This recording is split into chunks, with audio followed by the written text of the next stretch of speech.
जब तक जिंदा हूं शरीफ खानदान को नहीं छोड़ूंगा। मुल्क का पैसा वापस कर दें। टीटीज के केस में शहबाज भी भागना चाहते हैं। चीनी माफिया को भी एनआरओ नहीं मिलने वाला। वजीर आजम कहते हैं मरियम नवाज के नाम पर लंदन में 4 महलात हैं। 30 साल से मुल्क में तबाही मची है, 2.5 साल में ठीक नहीं हो सकती। माजी में नवाज शरीफ ने सुप्रीम कोर्ट पर हमला किया। जस्टिस सज्जाद अली शाह को भागकर जान बचाना पड़ी। जस्टिस मुनीर के एक फैसले से इंसाफ का निज़ाम मुतासिर हुआ। ताकतवर को कानून के ताबे लाना बड़ा जिहाद है। माफियाज के खिलाफ कामयाबी से लड़ रहे हैं। कुछ वज़रा तसल्ली बख्श काम नहीं कर रहे, इसलिए उन्हें तब्दील करना पड़ेगा। सिफारतकारों की सरजनिश पर वज़ीर आज़म का यू टर्न। कहते हैं सबको बुरा नहीं कहा, अलबत्ता उमूर खारजा से मुतालिक गुफ्तगू बराह रास्त नहीं होनी चाहिए थी।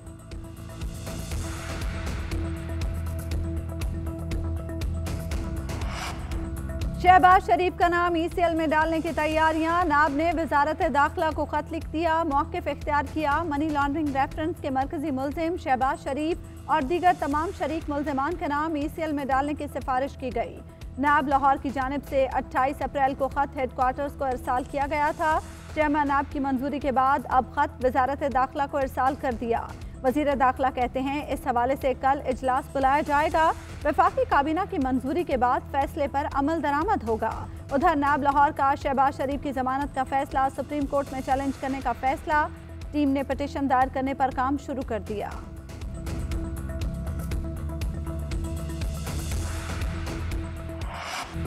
बड़े सबूत हाथ लगने का दावा। हुकूमत ने हुदैबिया केस की फाइल खोलने की तैयारी पकड़ ली। वजीर इत्तलात फवाद चौधरी कहते हैं हुदैबिया पेपर मिल्स केस तकरीबन 1242 मिलियन रुपए के फ्रॉड की कहानी है।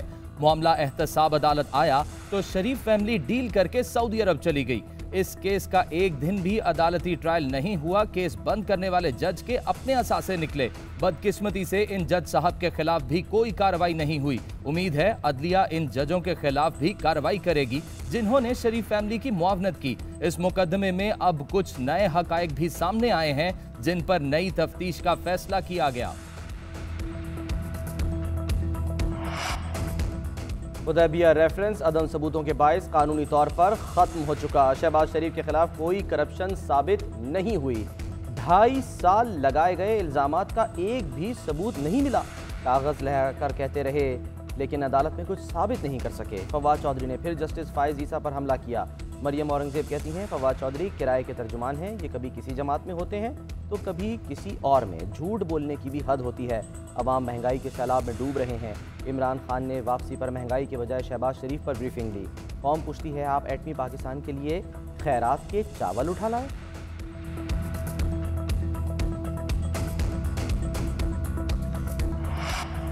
एनसीओसी ने ईद उल फितर के लिए गाइडलाइंस की मंजूरी दे दी। ईद की नमाज का एहतमाम खुली जगहों में एसओपीज के तहत किया जाए।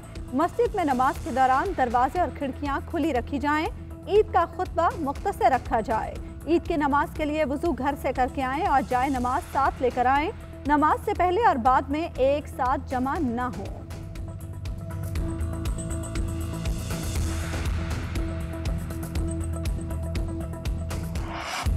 पाकिस्तान में कोरोना की तीसरी लहर खतरनाक। मुल्क में 40 साल से कम उम्र अफराद की अमवात में इजाफा। असद उमर ने कहा कि 40 साल से कम उम्र अफराद की मौत की शरह 1% से बढ़कर 1.8% हो गई। 41 साल से 50 साल की उम्र के अफराद में मौत की शरह 4% हो गई। मोहलिक वायरस से मजीद 113 अफराद इंतकाल कर गए। अमवात की तादाद 19,000 से जायद हो गई। एनसीओसी के मुताबिक गुज़िश्ता 24 घंटों में 38,883 कोरोना टेस्ट किए गए।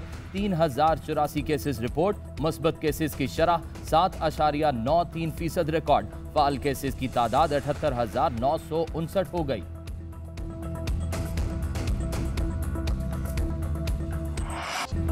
कश्मीर की खुसूसी हैसियत बहाल करने तक भारत से मज़ाकरात नहीं होंगे।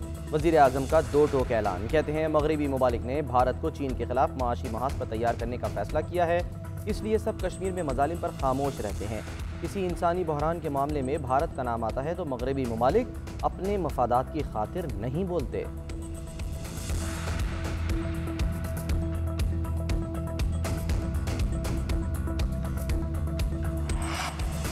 पाकिस्तान की फ़लस्तीन में इसराइली मज़ालिम की शदीद मज़म्मत। वज़ीर ख़ारजा शाह महमूद कुरैशी कहते हैं मसला फ़लस्तीन पर मुस्लिम उम्मा को मुत्तहिद होना होगा। आलमी बरादरी इसराइल की सफाकियत का नोटिस ले। संगीन इंसानी अलमिया पर खामोश नहीं बैठ सकते। कश्मीर की सूरत हाल भी आलमी तवज्जो चाहती है। भारतीय बर्बरियत से कश्मीरियों की जिंदगियां तंग हो चुकी हैं।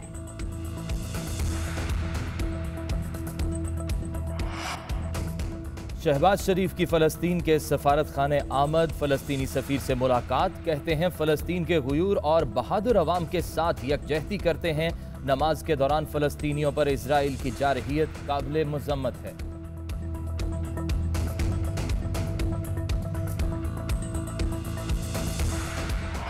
फ़लस्तीन में ईद से पहले क़यामत टूट पड़ी। गजा पर इसराइली बमबारी, 9 मासूम बच्चों समेत 28 फ़लस्तीनी शहीद।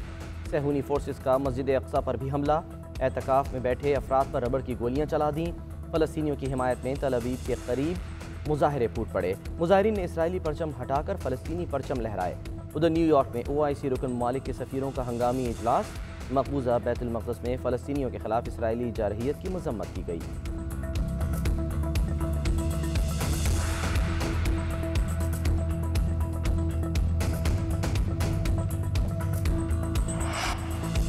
सऊदी दौरे से चावलों के थैलों के अलावा क्या मिला? दौरे के अखराजात का ज़कात की मद में हासिल होने वाले चावलों के थैलों की कीमत से मवाजना किया जाए। बिलावल भुट्टो कहते हैं इमरान खान की 22 साल जिदोजहद एटमी मुल्क को ज़कात के चावल के लायक बनाने के लिए थी। दुआ है कि खुदा किसी को ऐसी जिदोजहद की तौफीक ना दे। इमरान खान से अवाम हिसाब लेंगे। वज़ीर आज़म के नोटिस लेकर महंगाई पर काबू पाने के दावे बेनकाब हो चुके हैं।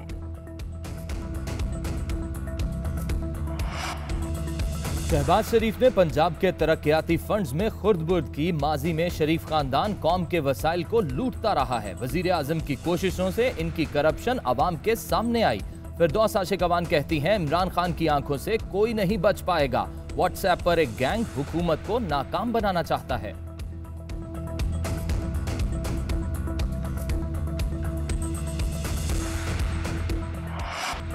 कमर तोड़ महंगाई ने आवाम को ईद भुला दी। गरीब के दस्तरखान से मुर्गी का गोश्त मुकम्मल आउट। कराची में कीमत 580 तक जा पहुंची। लाहौर, इस्लामाबाद और कोयटा में गोश्त 400 से 500 रुपए किलो तक फरोख्त। घी की कीमत 300 रुपए किलो। कुकिंग ऑयल 320 रुपए किलो हो गया। महंगाई के सुनामी में फलों की मिठास भी फीकी पड़ गई। 1 दर्जन केले 230 रुपए में मिलने लगे। सेब 200 किलो में बिकने लगा। शहरियों ने बढ़ती कीमतों पर सर पकड़ लिए। कहते हैं हुकूमत सिर्फ महंगाई पर तवज्जो दे।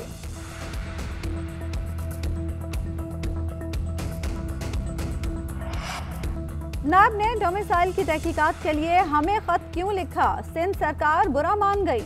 नाब के खत की मजम्मत, खत का जवाब ना देने का फैसला। खत लिखने पर चेयरमैन नाब को तहकीकात का कह दिया। नाब ने खत में ग्रेड 1 से 22 तक के अफसरान की डोमिसाइल सतह पर तफसीलात मांगी थी।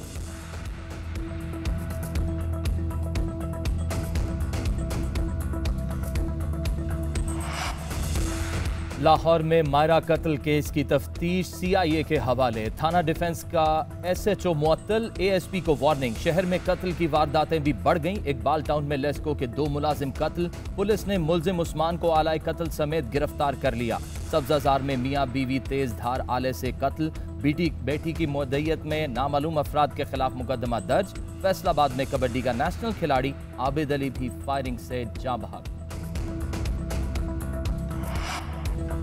अफगान तालिबान के ईद पर सीज़ फायर के ऐलान पर अमरीका का खैर मकदम। अमरीकी नुमाइंदा खुसूसी बराए अफगानिस्तान ज़ल्मे खलीलजाद ने कहा अफगान अवाम सियासी मुफाहमत और मुस्तकिल जंगबंदी के हकदार हैं। अमरीका अफगान अवाम के साथ खड़ा है। अफगानिस्तान में जंग के खात्मे और सियासी तस्वीर के लिए मुज़ाकरात तेज़ किए जाएँ।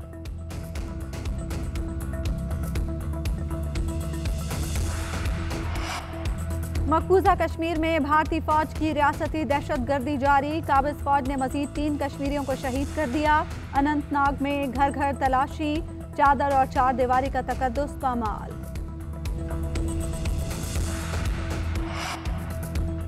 भारत में कोरोना की सूरत हाल संगीन। कोरोना से मजीद 3,876 अमवात, 3 लाख से जायद केसेस रिपोर्ट। आंध्र प्रदेश में ऑक्सीजन वक्त पर नहीं पहुंची। 11 मरीजों की मौत हो गई। मरने वालों की आखिरी रसूमात के लिए जगह कम पड़ने लगी। दरियाई गंगा में दर्जनों लाशें तल्फ होने के लिए छोड़ दी गईं। तमिलनाडु, राजस्थान में 2 हफ्तों का लॉकडाउन। WHO का कहना है कि कोरोना की बढ़ती किस्म आलमी तशवीश का बायस है। अमरीकी तिब्बी माहिर डॉक्टर फाउची ने भारत भर में लॉकडाउन की जरूरत पर जोर दिया। सबको वैक्सीन लगाने का मुतालबा।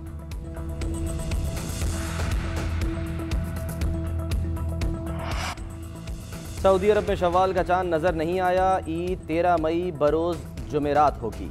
सऊदी गज़ेट के मुताबिक इस साल रमजान का महीना 30 रोज का होगा।